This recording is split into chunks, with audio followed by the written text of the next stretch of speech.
Nous sommes également reconnaissants au Seigneur pour ce soir. Je vais me rasseoir tout de suite pour ce soir. Je voudrais juste transmettre les salutations chaleureuses de plusieurs de Palerme. Vous savez que j'y ai été déjà quelques fois et que le frère en qui nous avions placé de grands espoirs a finalement décidé de poursuivre son propre programme et n'a pas pu se décider d'accepter et de respecter ce que Dieu fait maintenant. Et pas seulement maintenant, mais déjà aussi par le ministère de Frère Branham. Ce que Dieu a déjà aussi fait par le ministère de Frère Branham. Ce sont toujours, ou bien principalement, les frères qui ont connu de grands succès, qui avaient déjà un grand succès auparavant. Et ce grand succès est alors la réponse, la preuve que Dieu est avec eux. Si tel était le cas, alors le pape aurait la meilleure preuve et il ne serait pas nécessaire de chercher longtemps. Alors, les évangélistes américains dont je viens de lire les témoignages, dont l'un dit avoir encaissé plus d'1 milliard et aurait gardé seulement une partie pour lui. Et ils ont beaucoup d'auditeurs. Si ça, c'était la preuve, alors nous n'aurions pas besoin de prendre en considération le modèle biblique.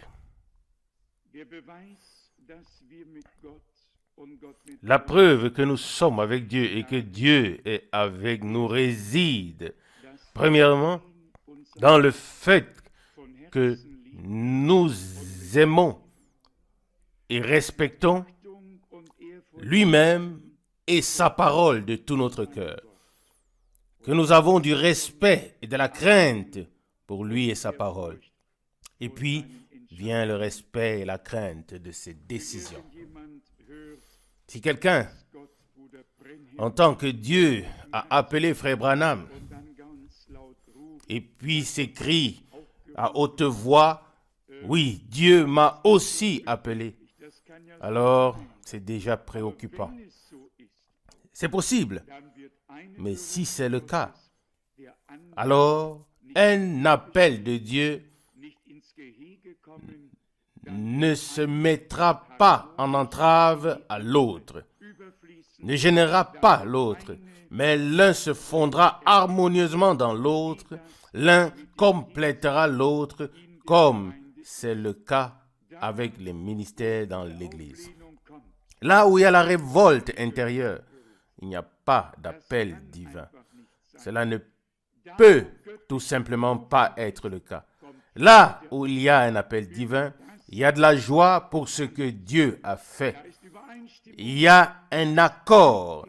Il y a de la coopération. Il n'y a pas d'envie ni de jalousie, non. Là, il y a une approbation totale. Et je suis honnête. Je connaissais déjà la situation générale et je ne m'attendais qu'à environ 30 ou 40 personnes. Et voilà qu'il y en avait certainement plus de 400 qui sont venus. Au-delà de toute attente, Dieu a béni, Dieu a secouru, Dieu a accordé sa parole. Et dans l'ensemble, je peux dire que Dieu a accordé une percée. Même au sein des différents groupes qui allaient dans des directions différentes, les choses seront peut-être différentes à partir de maintenant. Parfois, ce sont des petites choses que les gens ont mal comprises et déjà une nouvelle direction se crée, sans que ce soit la direction divine. Et si nous voulons éviter quelque chose, c'est bien de prendre notre propre direction. Dès l'instant où nous prenons une direction propre, alors nous devons nous arrêter. Alors il est temps de s'arrêter. Nous ne voulons qu'une seule direction, et c'est la direction divine. Nous ne voulons qu'un seul chemin, c'est le chemin de Dieu. Une seule vérité, et c'est sa parole. Mais j'ai pu aider un frère lors d'une brève conversation. Il s'agissait de cette tonnerre. Et vous savez bien que les gens ne se concentrent pas sur la parole pour se nourrir d'elle et se fortifier, mais ils se concentrent sur les spécialités, comme s'il y avait une sorte de commerce de délicatesse ou de spécialité. Et on laisse la nourriture principale et on attend seulement que ces spécialités arrivent. Puis, il a été question de cet honneur. Et j'ai dit, frère, j'ai noté 32 citations. Et si tu me demandes ce qui y est dit ou ce qu'elle signifie, je ne peux te le dire. Je peux simplement te dire ce qui a été dit. Et que voulez-vous que je vous dise? En quelques minutes, tout était clair, car les frères avaient en partie pris des citations qui ne se référaient pas du tout aux 7 tonnerres de Apocalypse chapitre 10, mais à l'expérience que frère Branham avait eue avant dans une vision, à savoir le 22 décembre 1962, lorsqu'une sangsue, oui, qui vient de la campagne, qui sait ce que c'est qu'une sangsue? Celui qui vient de la campagne sait combien c'est désagréable quand une sangsue s'accroche sur votre pied. Et frère Branham avait vu en vision, lorsqu'il s'était baissé pour enlever cette sangsue, un bruit qui était 7 fois plus fort, un tonnerre en 7 étapes. Et c'est à cela qu'il fait référence. Et il dit même que le magazine Life, le magazine Time ont rapporté sur les 7 tonnerres et tout le monde dit oui, ce sont les 7 tonnerres. Mais il parlait de quelque chose de tout à fait différent. Mais comme les gens ne connaissent pas le déroulement des événements et ne savent pas de quoi il s'agit dans cette déclaration, c'est tout simplement catastrophique de voir à quel point les choses sont confondues. À la fin, j'aurai raison, car je dis ce que la parole de Dieu dit. Et ce n'est pas moi qui aurai raison, mais c'est la sainte parole de Dieu. Et si les tonnerres devaient gronder avant que l'ange de l'Alliance ne pose son pied sur la terre et sur la mer, alors je ne m'appelle plus Franck. Si la Bible dit qu'il posera son pied sur la terre et sur la mer, puis qu'il lèvera la main, ainsi de suite, et qu'il rugira comme rugit un lion, et qu'ensuite les 7 tonnerres feront entendre leur voix, alors c'est ainsi parle le Seigneur dans sa parole. Il n'y a aucun homme sur terre, ni aucun ange dans le ciel qui puisse m'enseigner autre chose ou me convaincre d'autre chose. Et je ne m'en excuse pas. Je suis un prisonnier du Seigneur. Savez-vous ce que ça signifie? Être attaché à Dieu, attaché à sa parole, à ce qui est écrit. Et quand Paul dit que nous ne devons pas aller au-delà de ce qui est écrit, alors cet homme savait ce qu'il avait écrit. On ne doit pas aller au-delà de ce qui est écrit. D'ailleurs, cela a été dit encore une fois très clairement, voire même plusieurs fois dans l'Apocalypse. Heureux ceux qui écoutent et ceux qui lisent les paroles de la prophétie de ce livre et ceux qui gardent ce qui y est écrit. Amen. C'est ce que moi j'ai lu dans Apocalypse chapitre 1, verset 3. Comment l'as-tu lu? As-tu lu qu'il fallait lire entre les lignes? Moi pas. Oui, j'ai du mal à lire entre les lignes. J'ai du mal à lire déjà les lignes. Frère Rousse est un bon lecteur. Il s'est bien entraîné. Tu as suivi un cours, frère Rousse? C'est fantastique que ton fils sache bien lire, je le sais. Et il a lu le manuscrit à l'époque. Mais je ne pourrais pas lire aussi bien et aussi longtemps. C'est pourquoi je lis toujours brièvement quand je suis ici devant. Mais comme je l'ai déjà dit, l'important est de lire et d'entendre ce qui est écrit et non pas les fantasmes qui s'y ajoutent. Et jusqu'à la fin, rien d'autre que la parole de Dieu ne sera prêchée en ce lieu. Hier, j'ai reçu une visite importante. Frère Joseph Branham était ici. Il est encore dans les environs. Il était très content. Il voulait en fait être ici ce soir. Mais hier, à Cologne, il a passé trop de temps à visiter la cathédrale de l'extérieur au lieu de la visiter de l'intérieur et il a pris froid et maintenant il est couché. Et demain, ils veulent continuer leur voyage. Ils voulaient être ici ce soir. Nous avons visité tout le centre missionnaire et nous avons eu une merveilleuse conversation. Je lui ai dit simplement, cher frère, je ne suis pas ton ennemi, mais je suis ton ami. J'aime le Seigneur, j'aime sa parole, j'ai aimé frère Branham et j'aime le message. Mais quand il s'agit des choses qui ont été dites personnellement à Frère Branham au sujet du premier pôle, deuxième pôle, troisième pôle, et de diverses choses qui lui ont été dites personnellement, alors je n'ai rien à dire ni à écrire à ce sujet, car je n'ai rien à voir avec cela. Un mandat personnel est et demeure ce que c'est. Et il a dit, Frère Franck, j'apprécie vraiment que tu aies dit cela ouvertement. Il faut simplement être ouverts les uns envers les autres, honnêtes les uns avec les autres. Personne ne peut dépasser, ses propres limites. Nous n'avons pas besoin d'être hypocrites ni de jouer sur deux tableaux. Restez toujours tactique, mais toujours honnête. Et alors, Dieu nous aidera. Comme je l'ai dit, nous sommes très, très heureux de l'évolution générale des choses. Ce n'est pas à cause de nous. Si j'ai dit tout à l'heure que j'aurais raison, ne le prenez pas à la lettre. Je voulais dire par là que Dieu aura toujours raison et nous restons fidèles à la parole et ainsi nous serons certainement du bon côté si nous restons avec Dieu et sa parole. Nous ne voulons pas plus que ça, nous ne pouvons pas plus que ça, que Dieu nous aide dans cela. Je ne sais pas, mais je vais me rasseoir bientôt. Je ne savais pas s'il y avait une question parmi l'Assemblée à laquelle on pourrait répondre brièvement. Quelqu'un a-t-il une question biblique brûlante à laquelle nous pourrions encore répondre?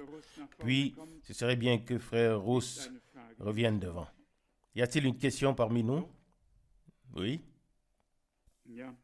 Oui, bien sûr. Bien sûr.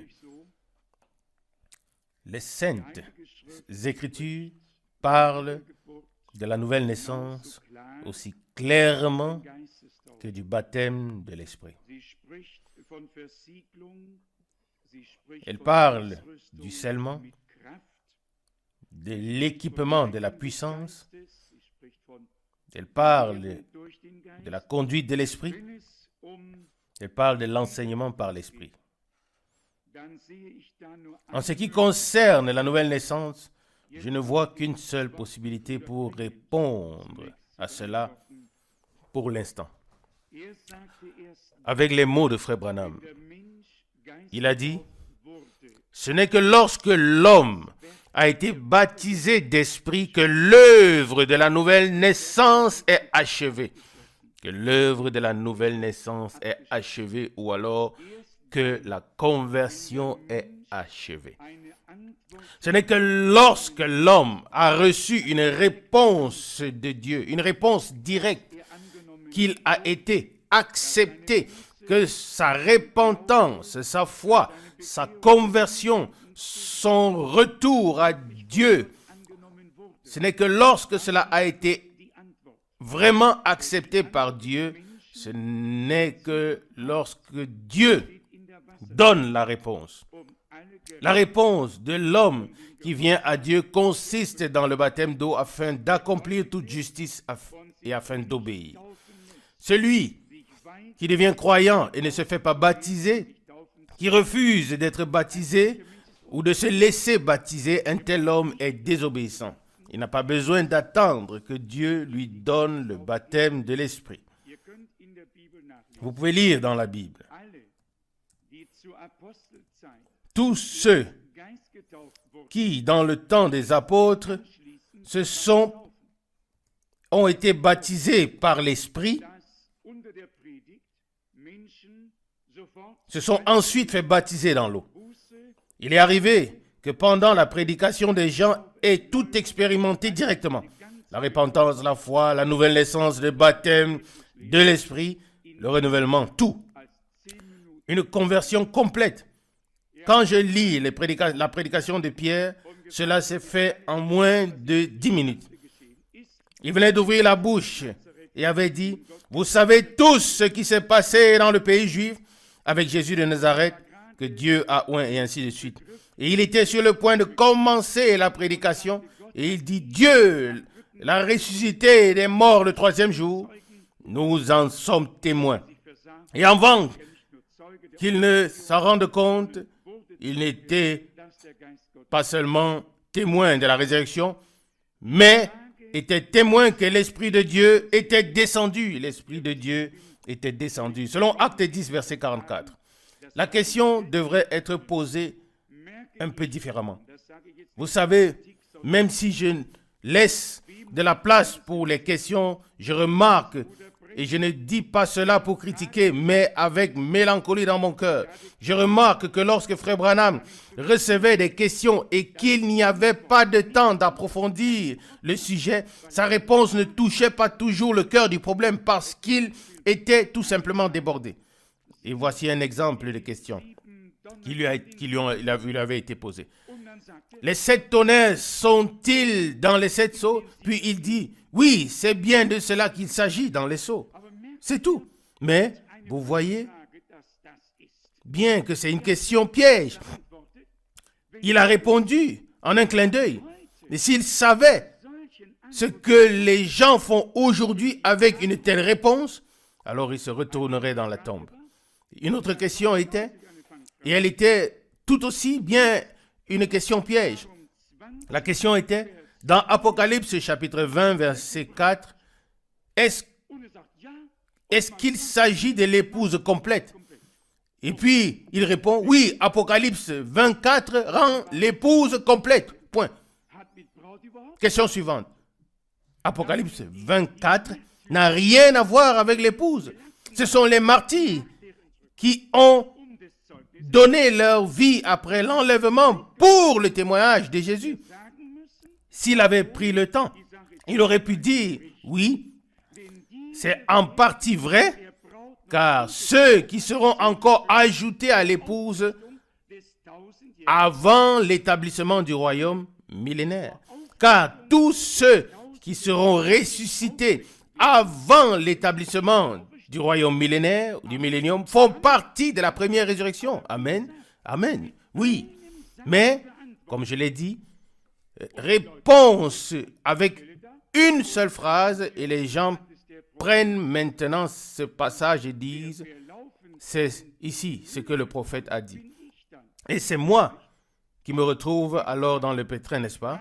Mais, comme je l'ai dit, la question est de savoir si la nouvelle naissance est le baptême de l'Esprit ou si le baptême de l'Esprit est la nouvelle naissance. Oui, c'est une formulation difficile. Le Seigneur Jésus n'a jamais utilisé le mot baptême de l'Esprit. Il a seulement dit, à moins que quelqu'un ne naisse de nouveau, il ne peut voir le royaume de Dieu, selon Jean 3, verset 3. Et dans 1 Pierre, chapitre 1, verset 23, naître de nouveau par la semence incorruptible, par la parole vivante et permanente de Dieu. Et selon Jacques 1, verset 18 également, il nous a engendrés selon sa volonté par la parole de vérité. Pour autant que je puisse en juger, voici comment cela se passe. L'homme est convaincu par l'Esprit de Dieu de son état de perdu, d'incrédule et de condamné, puis dans son état de perdition, il crie à Dieu pour son secours.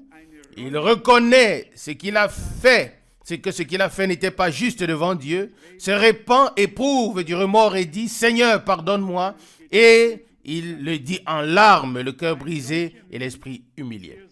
Un tel homme qui est ainsi conduit à la repentance et prend connaissance de ses péchés, il n'y a pas de repentance sans reconnaissance de ses péchés.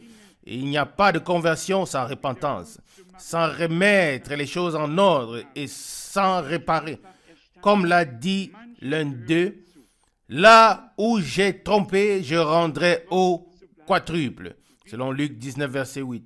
Certaines choses en font partie, oui, mais pour en rester à cette parole de nouvelle naissance, nous voulons dire, la naissance se fait par la parole et l'esprit, en ceux qui ont accepté le pardon dans la foi au travers du sang ou l'alliance par le sang.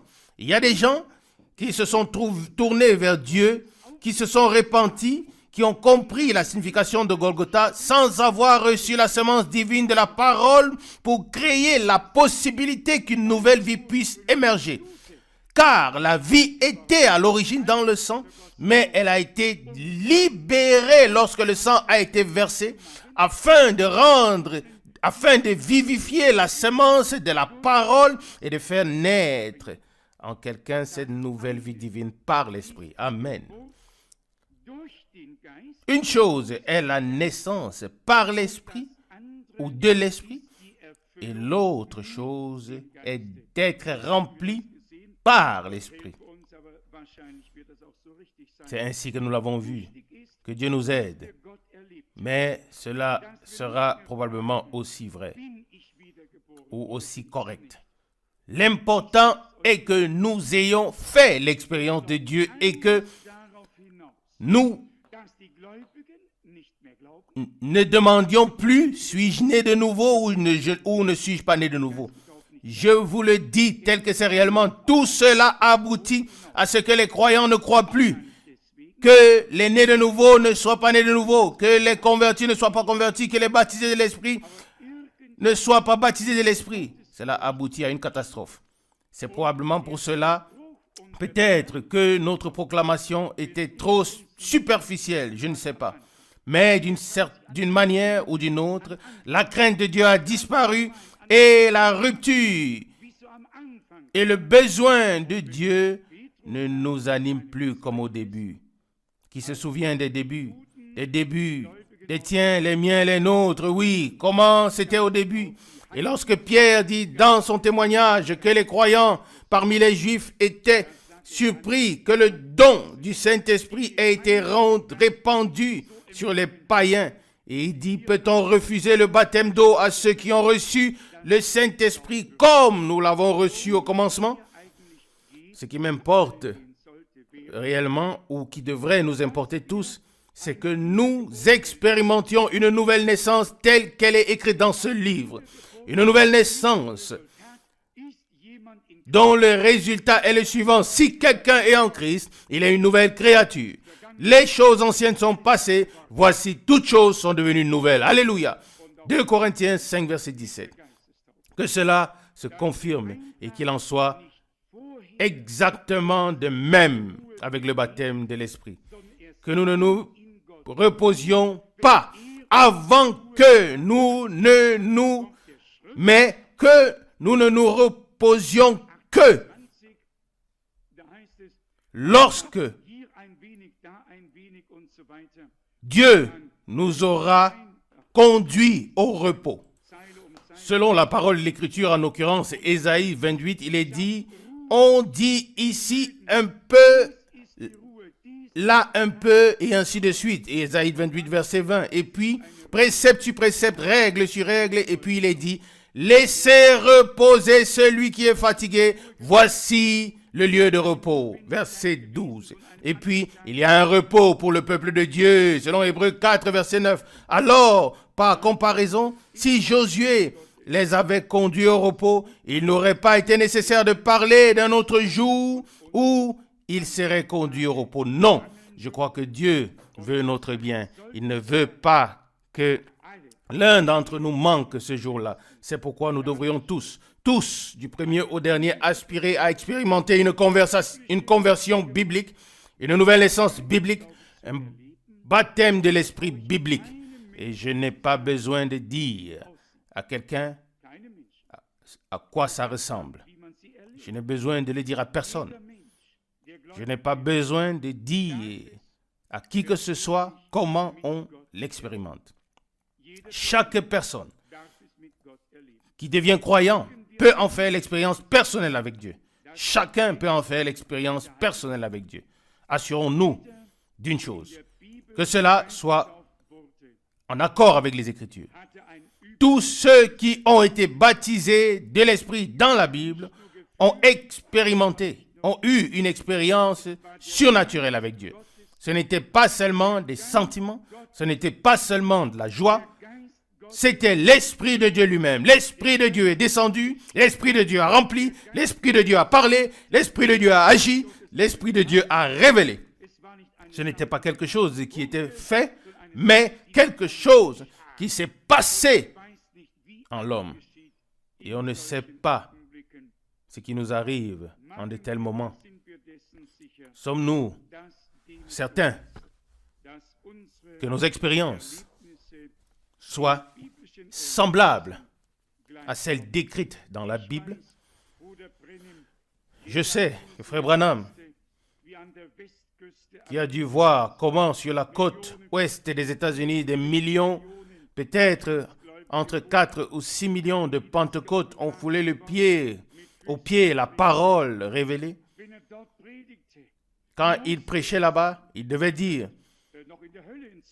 oui, vous pouvez même parler en langue jusqu'en enfer.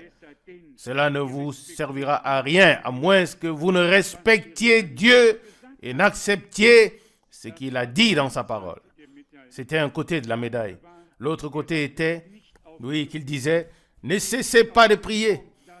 Ne quittez pas cette pièce. Il y a d'autres pièces et les frères qui sont là, ils prieront pour vous jusqu'à ce que vous soyez connectés et ayez reçu le baptême de l'Esprit. Là aussi, il est absolument nécessaire de savoir à quel public il s'adressait. Quand je lis les Saintes Écritures, je dois aussi faire la distinction entre ce que le Seigneur a dit aux scribes, aux pharisiens et ce qu'il a dit aux disciples. Et cela vaut encore jusqu'aujourd'hui. Il faut faire la différence. Distinguer à qui le Seigneur s'est adressé pour pouvoir ensuite classer correctement les choses. Si l'un d'entre nous ici, par exemple, voulait appliquer à lui-même le passage que je viens de citer, ce serait une erreur. Ce ne serait pas correct. Il a dit cela à ceux qui faisaient des louanges, alléluia, des acclamations et chantaient avec des applaudissements sur l'estrade. Sur l'estrade, ils faisaient du bruit avec leurs mains ou encore avec leur bouche, ainsi de suite, mais passaient à côté de Dieu. Ils ne s'intéressaient de rien d'autre. Toujours alléluia, loué soit le Seigneur, n'est-ce pas? Et Dieu était là, agissant, envoyant son prophète. Et ils ont dit, oh, ce vieil homme, il n'écoute même pas. Oui, je pourrais vous dire encore bien plus. Voyez-vous, il faut savoir. Il faut savoir quand un prophète est irrité dans l'esprit. Ça aussi, il faut le savoir. Pensez à Élisée, quand ses enfants sont sortis, et lui, comme moi, avait une tête sans cheveux. Et les enfants ont dit, oh, homme chauve, Élie est monté au ciel. Et pourquoi tu n'es pas monté avec lui? Selon 2 Rois, verset 2, verset 23. Et cela n'a pas plu à Dieu. Et le prophète s'est hérité et a dit, vous connaissez l'histoire. Et qu'est-ce qui s'est passé? Les ours sont venus et ont dévoré les 42 enfants sur place. Les ont tués. Ne me demandez pas d'où venaient les ours. Je ne sais même pas d'où venaient les enfants. Vous comprenez? Mais Dieu a immédiatement rendu jugement parce qu'un prophète s'est irrité. J'ai remarqué plusieurs fois que Frère Branham s'était irrité dans l'esprit. Oui, il s'était irrité dans l'esprit. Et quand il parlait de Los Angeles, de la côte ouest, de la faille de San Andreas, et ainsi de suite, souvenez-vous des paroles. Ô ville, qui te nomme toi-même d'après le nom des anges, et ainsi de suite. Si les miracles qui ont eu lieu en Sodome et à Gomorrhe avaient eu lieu en toi, ils seraient encore debout aujourd'hui. Et puis, on le remarque tout de suite, il faut peut-être pouvoir ressentir acoustiquement et entendre directement la prédication. En lisant, on ne remarque pas s'il parle doucement ou s'il parle fort. Quel est le ton et la voix? Oh, c'est vrai. Mais en écoutant, c'est vrai, frère, c'est vraiment vrai. En écoutant, on peut remarquer exactement si l'accent est mis sur la chose et si l'Esprit de Dieu pénètre avec puissance ou si Ce ne sont que des paroles en l'air. Et c'est pourquoi il faut distinguer où se trouve quoi, dans quel contexte, à qui cela est dit. C'est bien là le problème. Prenez l'exemple de notre Seigneur. Il a dit dans le mandat missionnaire, allez dans le monde entier, proclamer l'évangile à toute la création. Celui qui croira et qui sera baptisé sera sauvé. Et ainsi de suite. Voici les miracles qui accompagneront ceux qui auront cru.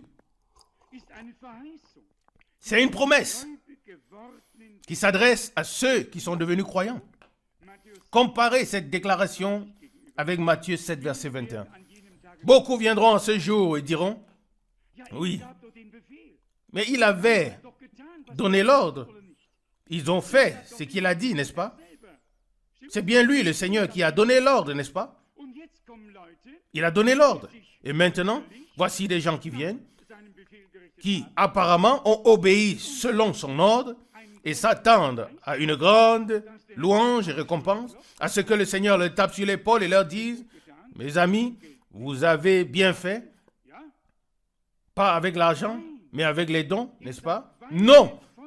Il leur dit, éloignez-vous de moi, vous qui commettez l'iniquité, selon Matthieu 7, verset 23. Oui, quand je prie aujourd'hui pour les malades, dois-je avoir peur qu'ils me disent, oh malheur, je vais maintenant rentrer la tête dans les épaules, car je pourrais bien faire partie de ceux à qui il dira, éloignez-vous de moi, vous qui commettez l'iniquité. Alors, où se trouve la limite? Comme je viens de le dire, il faut savoir exactement à qui le Seigneur s'adresse pour savoir à qui il parle. Ici, il s'adresse à ceux qu'il a appelés, qu'il a établis, qu'il a envoyés.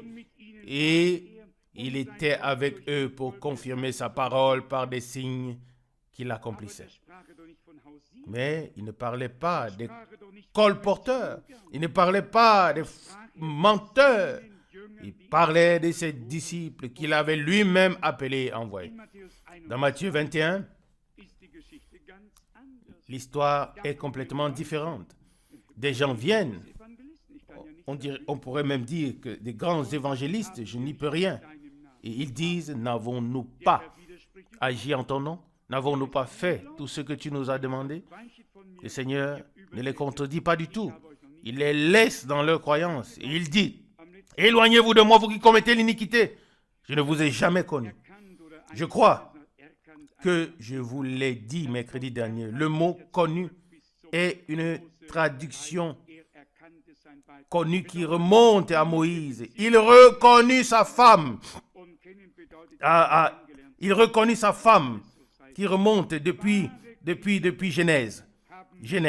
Il reconnut sa femme, Genèse 4, verset 1. Cela signifie donc une relation intime et une communion l'un avec l'autre.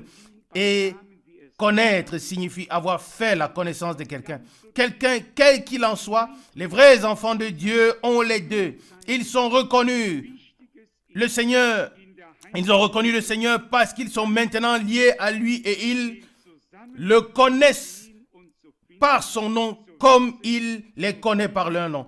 Mais je ne voulais pas aller aussi profondément dans ce sujet. Je voulais seulement montrer combien il est important de sonder les Écritures, de voir et de trouver le contexte et de savoir à qui il s'adresse ici. Et alors, nous savons exactement. Regardez, c'était même le cas en ce qui concerne les questions.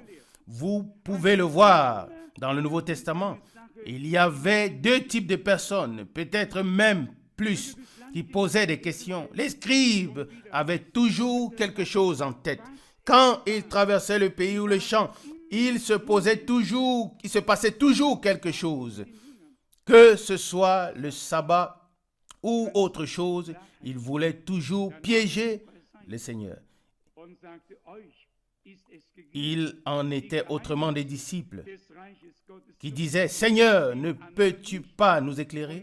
Alors il est pris à part et leur dit, « Il vous a été donné de connaître les mystères du royaume de Dieu, mais pas aux autres. » Et quand il a ainsi réprimandé les scribes de la nuque au talon, dans Matthieu 23, vous savez bien qu'il s'agit là de la réprimande des scribes que le Seigneur dénonce sans cesse pour ce qu'ils sont avant de leur faire des reproches. Le Seigneur n'aurait jamais pu parler ainsi à un enfant de Dieu comme il a parlé aux scribes et même aux Juifs à qui il a dû dire dans Jean 8, « Vous avez pour père le diable. » Oui, c'était dur.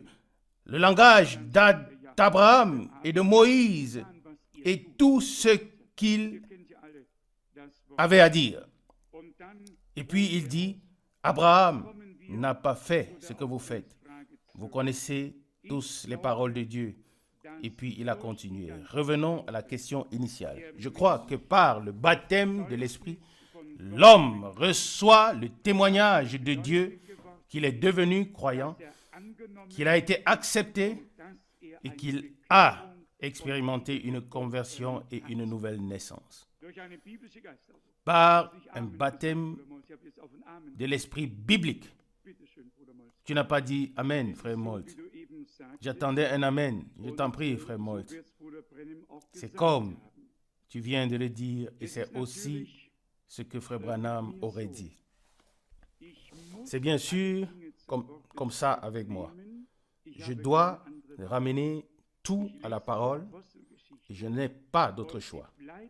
Je lis les Actes des Apôtres et les Actes des Apôtres demeurent le modèle contraignant et valable jusqu'à la fin. Et je ne peux pas me permettre de prendre une déclaration et de la considérer ensuite comme contradictoire. Je dois considérer toutes les déclarations, qu'elles soient dans la Bible, auxquelles aient été faites par frère Branham, comme complémentaires les unes les autres. On ne peut pas considérer une déclaration de manière isolée, car on n'a alors pas une vue d'ensemble. Il faut donc examiner ce qui a été dit sur un sujet, oui, de tous les côtés, le considérer sur tous les aspects, l'entendre, oui, de tous les côtés, puis se poser la question avec la main sur le cœur. Ai-je expérimenté cela? Je trouve dans Actes des Apôtres que Jean et Pierre sont venus à Jérusalem pour imposer les mains aux croyants afin qu'ils reçoivent le Saint-Esprit, selon Actes 8, verset 15. Les gens étaient devenus croyants. Ils avaient également été baptisés dans le nom de Jésus-Christ. Je ne sais pas s'ils ont expérimenté une nouvelle naissance ou s'ils ont expérimenté la nouvelle naissance par le baptême de l'Esprit. Peu m'importe qu'ils aient expérimenté le baptême de l'Esprit par la nouvelle naissance ou la nouvelle naissance par le baptême de l'Esprit, cela n'a aucune importance pour moi. Ou que ce soit les deux expériences différentes, cela ne m'importe pas. Tant que j'ai expérimenté tout ce que je dois expérimenter pour ne pas rester lié à cette terre le jour où le Seigneur reviendra, mais que je porte en moi la puissance transformatrice qui peut transformer le mortel en immortel. Je ne sais pas, je ne suis pas satisfait avant cela, et je souhaite également que nous ne le soyons pas tous, que nous ne soyons pas satisfaits avant que cela ne se passe. Que nous nous reposions en Dieu, mais que nous lui disions néanmoins, Seigneur, s'il y a quelque chose que tu veux encore me donner, alors fais-le. Je suis ouvert et prêt à le recevoir. Et je pense que c'est la bonne attitude à avoir envers Dieu. Si nous prenons des situations isolées, alors nous mettons en lumière un aspect, puis un autre, et ainsi de suite. Non, nous devons tout considérer de manière équilibrée, et alors nous aurons l'équilibre par la grâce de Dieu. Nous avons entendu dans la parole d'introduction que la foi vient de la prédication. À l'époque, on ne prêchait pas du tout sur le baptême de l'Esprit. Les gens devenaient croyants et ils étaient baptisés de l'Esprit. Ils naissaient de nouveau pour une espérance vivante. Je ne veux pas poser la question car cela ne se fait pas. Mais je suis convaincu que certains ici attendent néanmoins de recevoir davantage de Dieu. Vraiment, un équipement de la puissance d'en haut. Et je peux à nouveau citer frère Branham.